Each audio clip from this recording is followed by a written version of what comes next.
Hello दोस्तों, good evening. स्वागत है आप सबका सुकृपा क्लासेज पर। दोस्तों, इस वीडियो में हम लोग एसएससी जीडी न्यू वैकेंसी 2024-25 के आंसर में पूछे जा सकने वाले most important GK GS miscellaneous और करंट के प्रश्नों को सॉल्व करेंगे। दोस्तों, ये सारे क्वेश्चन हमारे आपके एग्जाम में पूछे जाने वाले प्रश्नों के सभी टॉपिक्स, प्रश्नों के लेवल व प्रश्नों के टेंस, इसके अलावा दोस्तों आपके प्रीवियस ईयर एग्जाम्स के प्रश्नों को पूरी तरह से एनालाइज करके बनाया गया एक मोस्ट इम्पॉर्टेंट वीडियो है। तो दोस्तों, आप लोग इन्हें कॉन्सेंट्रेट होकर सॉल्व करें। क्वेश्चंस कम सॉल्व होने पर पुनः प्रश्नों का रिवीजन करें ताकि एसएससी जीडी न्यू वैकेंसी 2024-25 में आप लोग जीके जीएस मिसलेनियस और करंट के टॉपिक से अच्छा स्कोर कर सकें। ध्यान रखें दोस्तों, आपके एग्जाम में आपका पूरा स्टैटिक जीके यानी कि हिस्ट्री, पॉलिटी, ज्योग्राफी, इकोनॉमिक्स, पूरा आपका मिसलेनियस यानी विविध का चैप्टर, पूरा आपका जीएस यानी कि जनरल साइंस और करंट अफेयर्स, इन सभी टॉपिक्स का अच्छा खासा वेटेज है। पूरे 40 नंबर्स के क्वेश्चंस आपके इन सभी टॉपिक से पूछे जाएंगे। तो चलिए दोस्तों, ज़्यादा समय न लेते हुए हम लोग इन सभी मोस्ट इम्पोर्टेंट प्रश्नों को सॉल्व करना शुरू करते हैं। दोस्तों, क्वेश्चन से स्टार्ट करेंगे हम लोग जीके के टॉपिक से। फर्स्ट क्वेश्चन दोस्तों हमारे सामने है, देखेंगे किस टॉपिक से रखा गया है। क्वेश्चन है दोस्तों हमारा, अस्पृश्यता भारतीय संविधान के किस अनुच्छेद में वर्णित है। करेक्ट आंसर होगा अनुच्छेद 17 में। पहला क्वेश्चन दोस्तों हमारा किस टॉपिक से लगा हुआ है, मूल अधिकार से यानी कि फंडामेंटल राइट से, जो कि आपका सुपर टॉपिक है, ट्रेंडिंग टॉपिक है, एवरग्रीन टॉपिक है। बहुत सारे क्वेश्चंस, बहुत सारे फैक्ट दोस्तों इस टॉपिक से निकलते हैं जो कि आपके एग्जाम में कंटिन्यू पूछे जाते हैं। तो सब कुछ पूरी तरह से कलेक्ट करके सीट आपके सामने लगा दी गई है। अगर इस सीट को आप लोग अच्छे से प्रिपेयर रखते हैं, इस टॉपिक से रिलेटेड कोई भी क्वेश्चंस आपके एग्जाम में किसी भी ट्रेंड से पूछे जाते हैं, ना क्वेश्चन आपसे मिस होंगे और ना ही क्वेश्चन आपसे गलत होंगे। इसी में से दोस्तों ऑलरेडी आपके एग्जाम्स में क्वेश्चंस बनते रहते हैं, वह कंटिन्यू रिपीट होते रहते हैं। तो चलिए दोस्तों, इस सुपर टॉपिक्स को हम लोग पूरी तरह से कंप्लीट करना शुरू करते हैं। क्वेश्चन था हमारा, अस्पृश्यता भारतीय संविधान के किस अनुच्छेद में वर्णित है। करेक्ट आंसर होगा अनुच्छेद 17 में। अब देखिएगा दोस्तों, सीट अपने सामने करते हैं, इंपॉर्टेंट पॉइंट्स के जरिए इस टॉपिक को पूरी तरह से कंप्लीट किया गया है। पहला पॉइंट है हमारा, भारतीय संविधान में मूल अधिकारों का वर्णन संविधान के अनुच्छेद 12 से 35 तक है, जो कि संविधान का भाग 3 है। नेक्स्ट, प्रारंभ में मूल अधिकारों की संख्या 7 थी, लेकिन 44वें संविधान संशोधन 1978 के द्वारा संपत्ति के अधिकार को मूल अधिकार से हटाकर एक विधिक अधिकार यानी कि एक कानूनी अधिकार बना दिया गया और अनुच्छेद 300 का में जोड़ दिया गया। तब से वर्तमान में टोटल मूल अधिकारों की संख्या 6 है। ध्यान देंगे दोस्तों, हमारे एक कॉन्सेप्ट से बहुत सारे क्वेश्चंस, बहुत सारे फैक्ट निकलते हैं जो कि आपके एग्जाम में कंटिन्यू पूछ जाते हैं। तो सब कुछ आपको पूरी तरह से प्रिपेयर रखने हैं। अब सबसे पहले आप लोग उन 6 मूल अधिकारों को देख लीजिए जहां से आपके एग्जाम में क्वेश्चन डायरेक्टली बनते हैं। सबसे पहले आता है दोस्तों समानता का अधिकार, जिसका प्रावधान भारतीय संविधान के अनुच्छेद 14 से लेकर 18 तक आता है। दूसरा है आपका स्वतंत्रता का अधिकार, जिसका प्रावधान भारतीय संविधान के अनुच्छेद 19 से लेकर 22 तक आता है। तीसरा है आपका शोषण के विरुद्ध अधिकार, जिसका प्रावधान भारतीय संविधान के अनुच्छेद 23 से लेकर 24 तक आता है। चौथा आपका धार्मिक स्वतंत्रता का अधिकार, जिसका प्रावधान भारतीय संविधान के अनुच्छेद 25 से लेकर 28 तक आता है। पांचवा आपका संस्कृति एवं शिक्षा संबंधी अधिकार, जिसका प्रावधान भारतीय संविधान के अनुच्छेद 29 से लेकर 30 तक आता है। और छठा दोस्तों आपका संवैधानिक उपचारों का अधिकार, जिसका प्रावधान भारतीय संविधान के अनुच्छेद 32 में आता है। सब कुछ आपको पूरी तरह से प्रिपेयर करके चलने हैं। आगे बढ़ेगा दोस्तों, अब चूंकि आपका सुपर टॉपिक है, हर आर्टिकल से यहाँ से क्वेश्चंस बनते हैं, तो सब कुछ आप लोग पूरी तरह से प्रिपेयर रखेंगे। देखेंगे दोस्तों, पहला पॉइंट है हमारा, विधि के समक्ष समानता का अधिकार संविधान के किस अनुच्छेद में है। करेक्ट आंसर होगा अनुच्छेद 14 में। नेक्स्ट, अनुच्छेद 15 का संबंध किससे है। दोस्तों ध्यान दीजिएगा, क्या होता है कभी कभी दोस्तों आपके क्वेश्चन में डायरेक्ट कॉन्सेप्ट दिए जाते हैं और आपके ऑप्शन यानी विकल्प में आर्टिकल दिए जाते हैं, आपको आंसर करने होते हैं। जैसे कि पॉइंट नंबर 1 है हमारा। सेकंड पॉइंट आप देखेंगे दोस्तों, कभी कभी क्या होता है क्वेश्चन के ट्रेंड को चेंज कर दिया जाता है, आपके क्वेश्चन में डायरेक्ट आर्टिकल रख दिए जाते हैं और आपके ऑप्शन यानी कि विकल्प में दोस्तों कॉन्सेप्ट दिए जाते हैं, आपको आंसर करने होते हैं।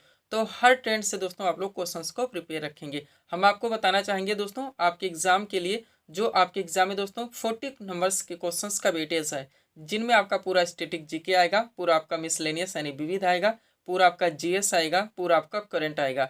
इनके पूरे पाठ्यक्रम को हमारे द्वारा 29 पीडीएफ में पूरी तरह से कंप्लीट किया गया है। ये पीडीएफ अभ्यर्थियों को दिए जा रहे हैं। तो चलिए शुरू करते हैं।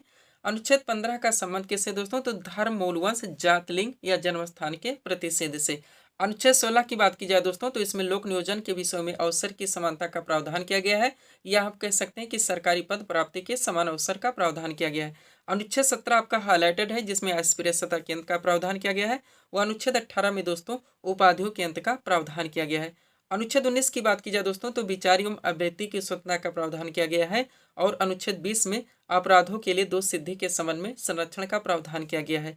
अनुच्छेद 21 की बात की जाए दोस्तों तो प्राण और दैहिक स्वतंत्रता के संरक्षण का प्रावधान किया गया है। और अनुच्छेद 21 का में 6 से 14 वर्ष तक के सभी बच्चों को अनिवार्य एवं निःशुल्क शिक्षा का प्रावधान किया गया। सब कुछ आपको पूरी तरह से प्रिपेयर रखने, एक एक का आर्टिकल आपके एग्जाम के लिए सुपर हो सकते हैं। आगे बढ़ेंगे। अनुच्छेद 23 की बात की जाए दोस्तों तो इसमें मानव दुर्व्यापार एवं बलात्श्रम का परिच्छेद किया गया है।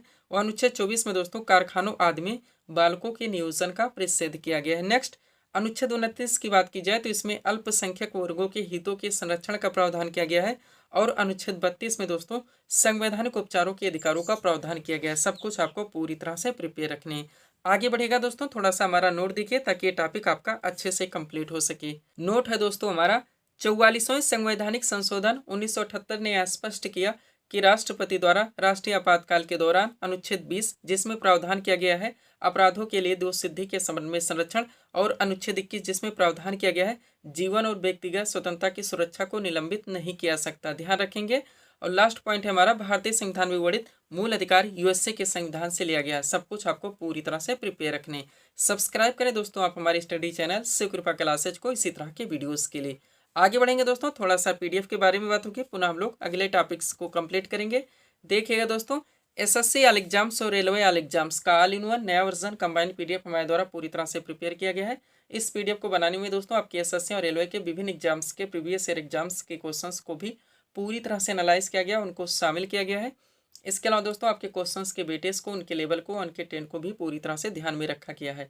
इनमें वैकेंसीज की बात की जाए दोस्तों तो आप जानते हैं सीजीएल की बात की जाए तो टियर 1 आपका समाप्त हो चुका है, टियर 2 की तैयारी है, एमटीएस आपका चल ही रहा है, जीडी आपकी लग चुकी है, आरपीएफ कांस्टेबल व एसआई आपका लगा हुआ है, एलपी है, टेक्नीशियन है, एनटीपीसी है, ग्रुप डी है।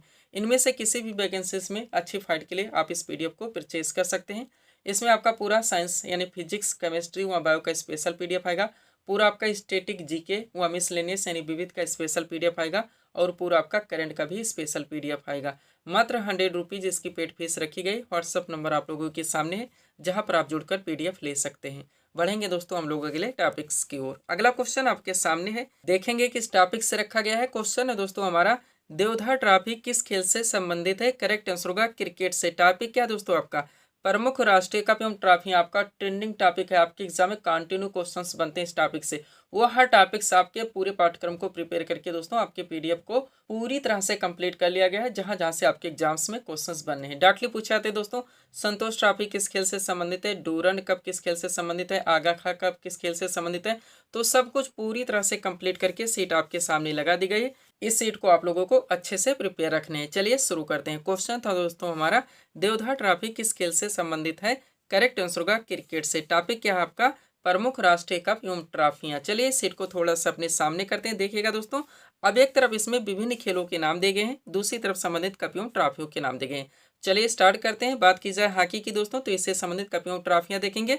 आगा खा कप आपका सुपर रहेगा ही, बेगम रसूल ट्रॉफी जो कि महिलाओं की प्रतियोगिता है, महाराजा रणजीत सिंह गोल्ड कप ध्यान रखेंगे, लेडी रतन टाटा ट्रॉफी ये भी महिलाओं का है, गुरु नानक चैंपियनशिप ये भी महिलाओं का है, ध्यानचंद ट्रॉफी आपका मोस्ट इंपोर्टेंट रहेगा ही, Nehru trophy, Scindia gold cup और बेलिंगटन कप। इतने कप एवं ट्रॉफियां पूरी तरह से प्रिपेयर रखेंगे जो कि हॉकी खेल से रिलेटेड हैं। नेक्स्ट आप फुटबॉल खेल से संबंधित कप एवं ट्रॉफियां देखेंगे तो डीसीएम ट्रॉफी आपका सुपर रहेगा, डूरंड ट्रॉफी कप दोस्तों बराबर पूछा था आप लोग जानते ही हैं, रोवर्स कप हो गया, वीसी राय ट्रॉफी जो कि राष्ट्रीय चैंपियनशिप है, संतोष ट्रॉफी आपका सुपर रहेगा ये भी राष्ट्रीय चैंपियनशिप है, सुब्रतो मुखर्जी कप और सर आशुतोष मुखर्जी ट्रॉफी। इतने यहाँ से आप लोग पूरी तरह से प्रिपेयर रखेंगे जो कि फुटबॉल खेल से रिलेटेड है। नेक्स्ट दोस्तों आप लोग क्रिकेट खेल से संबंधित कप एवं ट्रॉफियां देखेंगे तो आपका रणजी ट्रॉफी मोस्ट इंपॉर्टेंट जो कि राष्ट्रीय चैंपियनशिप है, Irani trophy, CK Naidu trophy, Rani Jhansi trophy, Deodhar trophy, GD Birla trophy. इतना यहाँ से आपको पूरी तरह से प्रिपेयर रखने।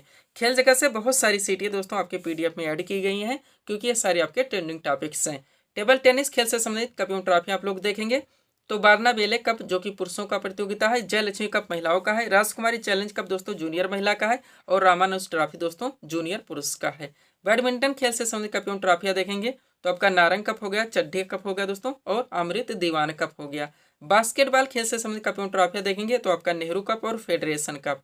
नेक्स्ट आप पोलो खेल से संबंधित देखेंगे दोस्तों तो एजरा कप हो गया, पृथ्वीपाल सिंह कप हो गया और राधा मोहन कप हो गया। लास्ट आप गोल्फ से संबंधित कप ट्रॉफियां देखेंगे तो आपका वाकर कप, सर्किट कप और राइडर कप, इतना यहाँ से आपको पूरी तरह से प्रिपेयर करके चलने हैं। आगे बढ़ेंगे दोस्तों, पीडीएफ के बारे में ऑलरेडी हम आपको बता ही चुके हैं। एसएससी ऑल एग्जाम्स और रेलवे ऑल एग्जाम्स का ऑल इन वन नया वर्जन कंबाइंड पीडीएफ पूरी तरह से प्रिपेयर है। इसके अलावा दोस्तों हम आपको बताना चाहेंगे बिहार एसएससी 10+2 जो 2023 में वैकेंसी आई थी, जिसका एग्जाम अभी तक नहीं हो पाया है, इसका दोस्तों नया वर्जन कंबाइंड पीडीएफ हमारे द्वारा फिर से रेडी कर दिया गया है। और यूपी SSC से जुड़े विभिन्न एग्जाम्स के दोस्तों जीके जीएस और यूपी स्पेशल में स्टैटिक और करंट के पीडीएफ भी हमारे द्वारा पूरी तरह से रेडी किए गए हैं। बढ़ेंगे हम लोग अगले टॉपिक्स की ओर।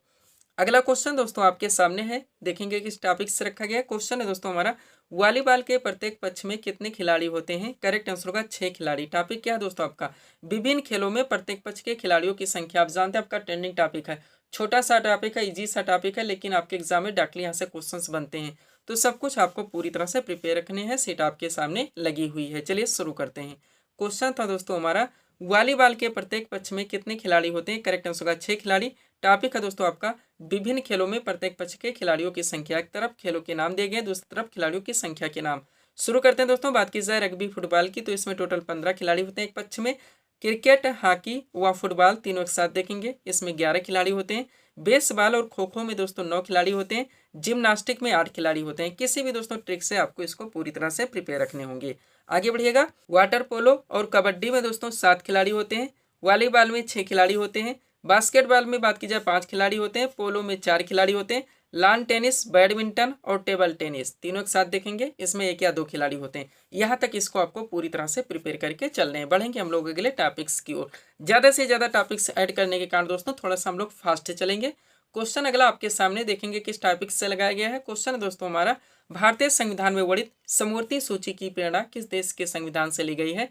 करेक्ट आंसर होगा ऑस्ट्रेलिया के संविधान से। टॉपिक क्या है आपका दोस्तों, भारतीय संविधान के विदेशी स्रोत। आप लोग जानते हैं डायरेक्टली क्वेश्चंस बनते हैं कि मूल अधिकार किस देश के संविधान से ले गया, मूल कर्तव्य कहाँ से ले गया, संविधान संशोधन प्रक्रिया कहाँ से ली गई, समवर्ती सूची कहाँ से ली गई है, एकल नागरिकता कहाँ से ली गई। तो जितने भी हो सकते हैं सब कुछ पूरी तरह से कलेक्ट करके सीट आपके सामने लगा दी गई। इस सीट को आपको अच्छे से प्रिपेयर करने हैं। चलिए शुरू करते हैं। क्वेश्चन था दोस्तों हमारा, भारतीय संविधान में वर्णित समवर्ती सूची की प्रेरणा किस देश के संविधान से ली गई? करेक्ट आंसर होगा ऑस्ट्रेलिया के संविधान से। टॉपिक है आपका भारतीय संविधान के विदेशी स्रोत। स्टार्ट करते हैं दोस्तों हम लोग ब्रिटेन के संविधान से। तो देखिएगा, सबसे पहले संसदीय शासन पद्धति मोस्ट इंपॉर्टेंट, विधि का शासन, मंत्रिमंडलीय प्रणाली, एकल नागरिकता आपका सुपर रहेगा ही, द्विसंघीय प्रणाली, विधायी प्रक्रिया और संसदीय विशेषाधिकार व परमाधिकार लेख। इतने उपबंध या प्रावधान दोस्तों ब्रिटेन के संविधान से लिए गए हैं। पूरी तरह से आपको अपडेट रखने हैं।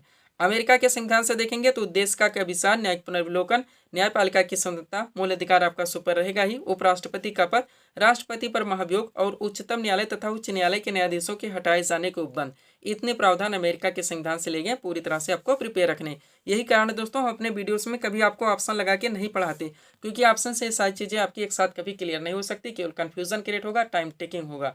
एक बात ऑलरेडी कहना चाहेंगे दोस्तों, जितने भी लोग पीडीएफ ले चुके हैं, ले रहे हैं, आप दोस्तों हो सके प्रिंट आउट जरूर निकलवाइए। थोड़ा सा दोस्तों इन्वेस्ट करने का प्रयास कीजिए दोस्तों। प्रिंट आउट निकलवाने से अच्छी खासी सीट बन जाएगी, आप अच्छे से पढ़ सकते हैं, अंडरलाइन लगा के रिवाइज कर सकते हैं। अगर आप इतना कर लेते हैं, कम से कम समय में बिना इधर उधर भटके आप लोगों की प्रिपरेशन अच्छे खासे ढंग से क्लियर हो जाती है। पीडीएफ को इस फॉर्मेट में बनाया भी गया है कि आपको पढ़ने में भी बहुत अच्छा लगेगा और पूरी तरह से याद भी होगा। चलिए अगला देखते हैं दोस्तों, आयरलैंड के संविधान से। तो नीति निर्देशक तत्व यानी डीपीएसपी आपका सुपर रहेगा ही, राष्ट्रपति की निर्वाचन पद्धति तथा राज्यसभा में कुछ सदस्यों का नामांकन। इतने उपबंध या प्रावधान दोस्तों आयरलैंड के संविधान से लिए गए हैं। कनाडा के संविधान से आप देखेंगे तो सशक्त केंद्र के साथ संघीय व्यवस्था, राष्ट्रपति द्वारा राज्यपालों की नियुक्ति, उच्चतम न्यायालय का परामर्शी न्याय निर्णय और अवशिष्ट शक्तियों का केंद्र में निहित होना, ये प्रावधान कनाडा के संविधान से लिए गए हैं। ऑस्ट्रेलिया के संविधान से देखेंगे तो दोस्तों जो संसद के दोनों सदनों की संयुक्त बैठक कराई जाती है, उद्देश्य की भाषा, व्यापार वाणिज्य समागम की स्वतंत्रता तथा समवर्ती सूची जो आपका सुपर रहेगा, ये उपबंध या प्रावधान दोस्तों ऑस्ट्रेलिया के संविधान से ले गए। जापान से केवल एक प्रावधान, विधि द्वारा स्थापित प्रक्रिया, और फ्रांस से भी दोस्तों एक प्रावधान, केवल गणतंत्र की अवधारणा का प्रावधान। ध्यान रखेंगे आप लोग। आगे बढ़ते हैं।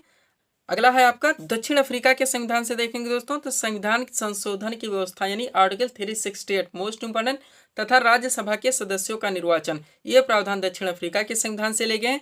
और रूस व पूर्व सोवियत संघ के संविधान से देखेंगे दोस्तों तो मूल कर्तव्य आपका सुपर रहेगा। इसके अलावा प्रस्तावना में जो शब्द जोड़े गए हैं, सामाजिक हो गया, आर्थिक एवं राजनीतिक। ये दोस्तों उपबंध या प्रावधान रूस यानी कि पूर्व सोवियत संघ के संविधान से ले गए हैं। इतना यहाँ से आपको पूरी तरह से प्रिपेयर रखने हैं। आगे बढ़ते हैं। सब्सक्राइब करें दोस्तों आप हमारे स्टडी चैनल शिव कृपा क्लासेज को इसी तरह के वीडियोस के लिए। अगला क्वेश्चन हमारा क्या दोस्तों, क्वेश्चन रखा गया है वित्त आयोग यानी कि फाइनेंस कमीशन का प्रावधान भारतीय संविधान के किस अनुच्छेद में वर्णित है। करेक्ट आंसर होगा अनुच्छेद 280 में। टॉपिक क्या दोस्तों आपका, भारतीय संविधान के महत्वपूर्ण अनुच्छेद एवं संबंधित प्रावधान। कोई भी आपका एसएससी या रेलवे का एग्जाम हो दोस्तों, सबसे सुपर टॉपिक आपका यही रहता है। जो भारतीय संविधान के महत्वपूर्ण जितने भी आर्टिकल्स होते हैं डायरेक्टली आपके एग्जाम में एक एक शिफ्ट में दोस्तों 2 से 3 क्वेश्चन तक यहाँ से बन जाते हैं। तो पूरी तरह से जितने भी इंपॉर्टेंट हो सकते हैं दोस्तों सब कुछ कवर करके सीट आपके सामने लगा दी गई है। इस सीट को दोस्तों आपको पूरी तरह से प्रिपेयर करके चलने हैं। चलिए शुरू करते हैं। क्वेश्चन था दोस्तों हमारा, वित्त आयोग यानी कि फाइनेंस कमीशन का प्रावधान भारतीय संविधान के किस अनुच्छेद में वर्णित है। करेक्ट आंसर होगा अनुच्छेद 280 में। टॉपिक है आपका भारतीय संविधान के महत्वपूर्ण अनुच्छेद एवं संबंधित प्रावधान। चलिए सीट को थोड़ा सा अपने सामने करते हैं। देखिएगा दोस्तों, अब एक तरफ संबंधित प्रावधान दिया गया, दूसरी तरफ भारतीय संविधान के महत्वपूर्ण अनुच्छेद दिए गए हैं। स्टार्ट करते हैं हम लोग। बात की जाए संघ का नाम और राज्य क्षेत्र, तो इसका प्रावधान भारतीय संविधान के अनुच्छेद 1 में है। नए राज्यों का प्रवेश या स्थापना, इसका प्रावधान भारतीय संविधान के अनुच्छेद 2 में है। संविधान के प्रारंभ के समय नागरिकता का प्रावधान अनुच्छेद 5 में है। विधि के समय समानता का अधिकार का प्रावधान भारतीय संविधान के अनुच्छेद 14 में है। धर्म, मूलवंश, जाति, लिंग या जन्म स्थान के आधार पर विभेद का प्रतिषेध का प्रावधान दोस्तों भारतीय संविधान के अनुच्छेद 15 में है। लोक नियोजन के विषयों में अवसर की समानता की बात की जाए तो इसका प्रावधान अनुच्छेद 16 में है। अस्पृश्यता केंद्र का प्रावधान दोस्तों अनुच्छेद 17 में है। ध्यान रखेंगे आप लोग। आगे बढ़ते हैं। अगला क्या है दोस्तों आपका उपाधियों का, जिसका प्रावधान भारतीय संविधान के अनुच्छेद 18 में है। विचार एवं अभिव्यक्ति की स्वतंत्रता का प्रावधान अनुच्छेद 19 में है। अपराधों के लिए दोष सिद्धि के संबंध में संरक्षण का प्रावधान अनुच्छेद 20 में है। प्राण और दैहिक स्वतंत्रता के संरक्षण का प्रावधान अनुच्छेद 21 में है। 6 वर्ष से 14 वर्ष तक के सभी बच्चों को निःशुल्क एवं अनिवार्य शिक्षा का अधिकार दोस्तों इसका प्रावधान अनुच्छेद 21 का में है। अल्पसंख्यक वर्गों के हितों के संरक्षण का प्रावधान अनुच्छेद 29 में है। संवैधानिक उपचारों का अधिकार का प्रावधान अनुच्छेद 32 में है। और सामान्य न्याय तथा निःशुल्क विधिक सहायता मोस्ट इम्पॉर्टेंट, इसका प्रावधान भारतीय संविधान के अनुच्छेद 39 का में है। ध्यान रखेंगे आप लोग। आगे बढ़ते हैं। अगला आपका क्या दोस्तों, ग्राम पंचायत की स्थापना का प्रावधान अनुच्छेद 40 में है। नागरिकों के लिए समान सिविल संहिता यानी यूसीसी का प्रावधान अनुच्छेद 44 में है। पर्यावरण का संरक्षण और संवर्धन एवं वन तथा वन्य जीवों की रक्षा का प्रावधान अनुच्छेद 48 का में है। कार्यपालिका से न्यायपालिका के पृथक्करण का प्रावधान अनुच्छेद 50 में है। अंतर्राष्ट्रीय शांति और सुरक्षा की वृद्धि का प्रावधान अनुच्छेद 51 में है। मूल कर्तव्य 51 का में है। भारत का राष्ट्रपति दोस्तों अनुच्छेद 52 में है। राष्ट्रपति का निर्वाचन दोस्तों भारतीय संविधान के अनुच्छेद 54 में है। पूरी तरह से आपको प्रिपेयर रखने हैं। आगे बढ़िएगा। राष्ट्रपति के निर्वाचन की पद्धति यानी जो एकल संक्रमणीय मत प्रणाली अपनाई जाती है इसका प्रावधान अनुच्छेद 55 में है। उपराष्ट्रपति का निर्वाचन अनुच्छेद 66 में है। राष्ट्रपति द्वारा क्षमादान की शक्ति जो उसे दोस्तों का अधिकार जो दिया गया है ये प्रावधान भारतीय संविधान के अनुच्छेद 72 में है। राष्ट्रपति को सहायता और सलाह देने के लिए जो मंत्रिपरिषद की व्यवस्था की गई इसका प्रावधान अनुच्छेद 74 में। भारत का महान्यायाधीश यानी attorney general of India, Bharat का प्रथम विधि अधिकारी, इसका प्रावधान भारतीय संविधान के अनुच्छेद 76 में है। संसद के गठन का प्रावधान अनुच्छेद 79 में है। धन विधेयक की परिभाषा, इसका प्रावधान 110 में है। वार्षिक वित्तीय विवरण जिसे हम लोग बजट के नाम से जानते हैं, इसका प्रावधान भारतीय संविधान के अनुच्छेद 112 में है। ध्यान रखेंगे आप लोग। आगे बढ़िएगा। अगला हमारा क्या दोस्तों, सुप्रीम कोर्ट की स्थापना का प्रावधान अनुच्छेद 124 में है। भारत का नियंत्रक एवं महालेखा परीक्षक का प्रावधान अनुच्छेद 148 में है। राज्यपाल की नियुक्ति का प्रावधान अनुच्छेद 155 में है। राज्य का महाधिवक्ता का प्रावधान अनुच्छेद 165 में है। उच्च न्यायालय के न्यायाधीशों की नियुक्ति का प्रावधान अनुच्छेद 217 में है। वित्त आयोग यानी फाइनेंस कमीशन का प्रावधान अनुच्छेद 280 में है। वित्तीय आपातकाल घोषित करने का प्रावधान दोस्तों ये अनुच्छेद 360 में। और संसद को संविधान में संशोधन करने की शक्ति और प्रक्रिया का प्रावधान अनुच्छेद 368 में। यहाँ तक इसको दोस्तों आप लोगों को पूरी तरह से प्रिपेयर करके चलने हैं। आगे बढ़ते हैं। पीडीएफ के लिए दोस्तों ये हमारा व्हाट्सअप नंबर लगाओ। बढ़ेंगे दोस्तों हम लोग अगले टॉपिक्स की ओर। अगला क्वेश्चन आपके सामने है, देखेंगे किस टॉपिक से रखा गया है। क्वेश्चन है दोस्तों हमारा, आयरलैंड की राजधानी डबलिन किस नदी के तट पर स्थित है। करेक्ट आंसर होगा लीफे नदी के तट पर। टॉपिक क्या है दोस्तों आपका, नदियों के तट पर बसे विश्व के प्रमुख नगर। ध्यान दीजिएगा, यहाँ पे हम राजधानी को भी मेंशन कर दिए हैं क्योंकि क्वेश्चन पूछे जाते हैं। और इसी के साथ साथ जो भारत के मुख्य नगर है दोस्तों किस नदी के तट पर स्थित है, इस टॉपिक को हम लोग यहीं पे भी पूरी तरह से कंप्लीट करेंगे। तो दोनों टॉपिक्स सीरियल वाइज दोस्तों आपके सामने लगा देंगे, आप इसको पूरी तरह से प्रिपेयर रखिएगा। चलिए पहले टॉपिक हम लोग दोस्तों पूरी तरह से कंप्लीट करना शुरू करते हैं। क्वेश्चन था दोस्तों हमारा, आयरलैंड की राजधानी डबलिन किस नदी के तट पर स्थित है। करेक्ट आंसर होगा लीफे नदी के तट पर। टॉपिक है दोस्तों आपका, नदियों के तट पर बसे विश्व के प्रमुख नगर। चलिए सीट को थोड़ा सा अपने सामने करते हैं। देखिएगा अब एक तरफ दोस्तों नगरों के नाम दिए गए, फिर नदियों के नाम, फिर नगरों के नाम दिए गए, फिर नदियों के नाम। स्टार्ट करते हैं। बात की जाए दोस्तों लंदन, जो कि इंग्लैंड की राजधानी है, टेम्स नदी के तट पर स्थित है। जर्मनी की राजधानी बर्लिन स्प्री नदी के तट पर स्थित है। सर्बिया की राजधानी दोस्तों बेलग्रेड डेन्यूब नदी के तट पर स्थित है। ऑस्ट्रिया की राजधानी वियना, ये भी डेन्यूब नदी के तट पर स्थित है। पुर्तगाल की राजधानी दोस्तों लिस्बन, ये टैगोस नदी के तट पर स्थित है। आयरलैंड की राजधानी दोस्तों डबलिन, जो कि लीफे नदी के तट पर स्थित है। जर्मनी का एक शहर है दोस्तों वान, जो कि राइन नदी के तट पर स्थित है। और चेक गणराज्य की राजधानी दोस्तों प्राग, ये बिटावा नदी के तट पर स्थित है। इटली की राजधानी रोम टाइबर नदी के तट पर स्थित है। फ्रांस की राजधानी पेरिस, ये सीन नदी के तट पर स्थित है। आगे बढ़िएगा। हंगरी की राजधानी दोस्तों बुडापेस्ट, जो डेन्यूब नदी के तट पर स्थित है। और स्पेन की राजधानी मैड्रिड, ये मैंसनियर नदी के तट पर स्थित है।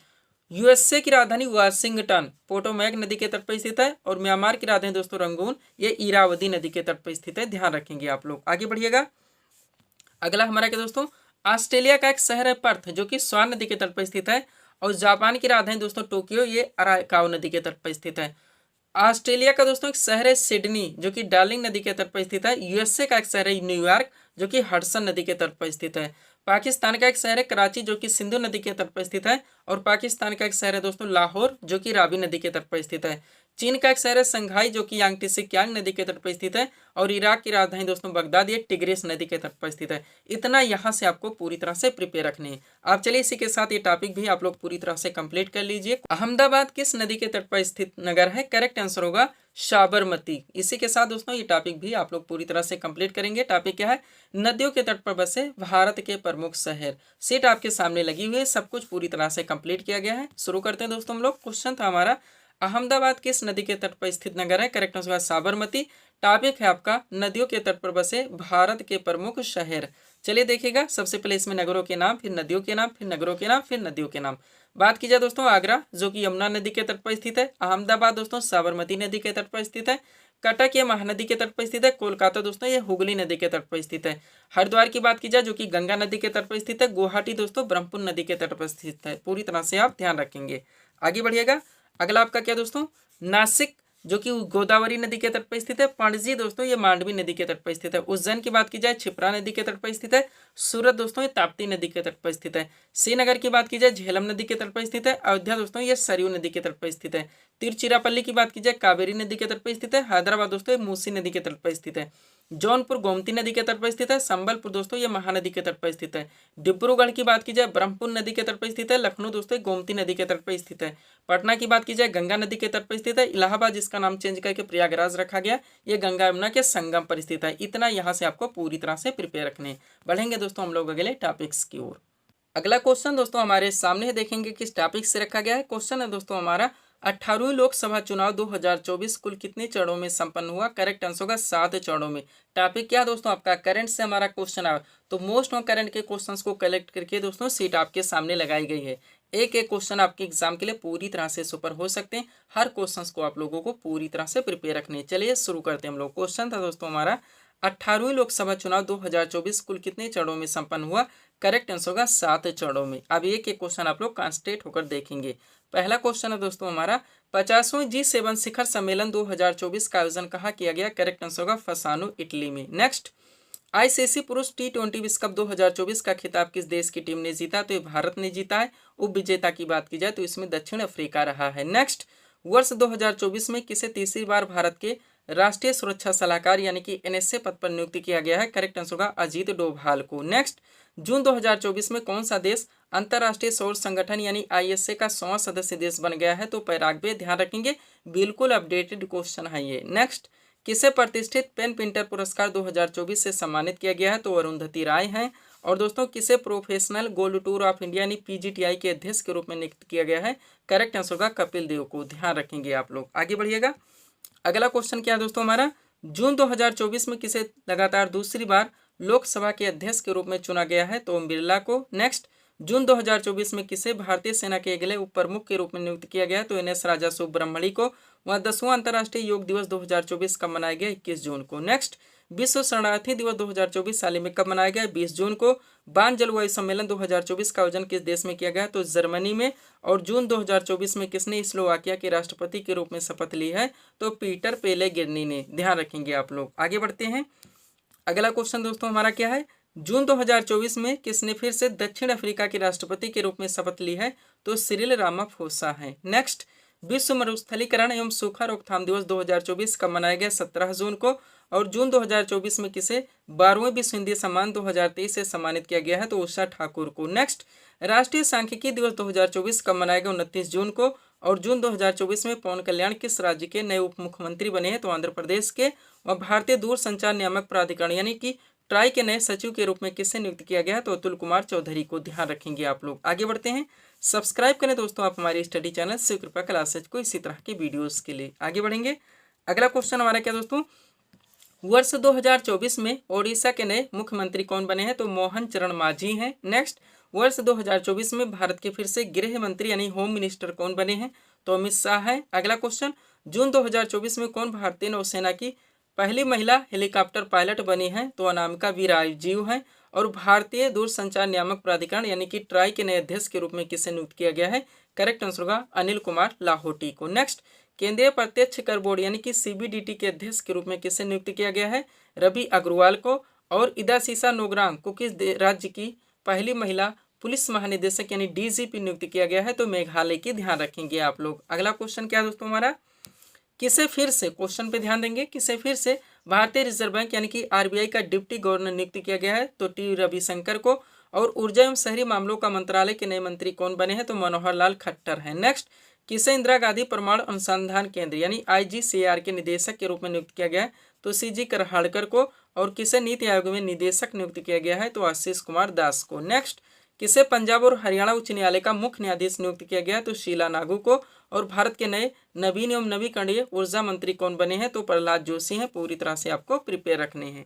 आगे बढ़ेंगे, अगला क्वेश्चन दोस्तों हमारा क्या है, सूरत डायमंड बोर्स का नया अध्यक्ष किसे नियुक्त किया गया है? गोविंद ढोलकिया को। वहाँ टाटा इलेक्ट्रॉनिक्स के अध्यक्ष के रूप में किसे नियुक्त किया गया है? करेक्ट आंसर होगा एन चंद्रशेखरन को। नेक्स्ट, भारत के नए स्वास्थ्य और परिवार कल्याण मंत्री कौन बने हैं? तो जेपी नड्डा है। और केंद्रीय सतर्कता आयुक्त यानी कि सीबीसी का सतर्कता आयुक्त किसे नियुक्त किया गया है? एएस राजीव को। वह किसे राष्ट्रीय चिकित्सा आयोग यानी कि एमएमसी का अध्यक्ष नियुक्त किया गया है? तो बीएन गंगाधर को। पूरी तरह से आपको प्रिपेयर रखने हैं। तो दोस्तों यहीं पे इस वीडियो को हम विराम देना चाहेंगे। हालांकि साइंस का टॉपिक हम ऐड करना चाहते थे लेकिन वीडियो आपका लंबा खिंच जाएगा।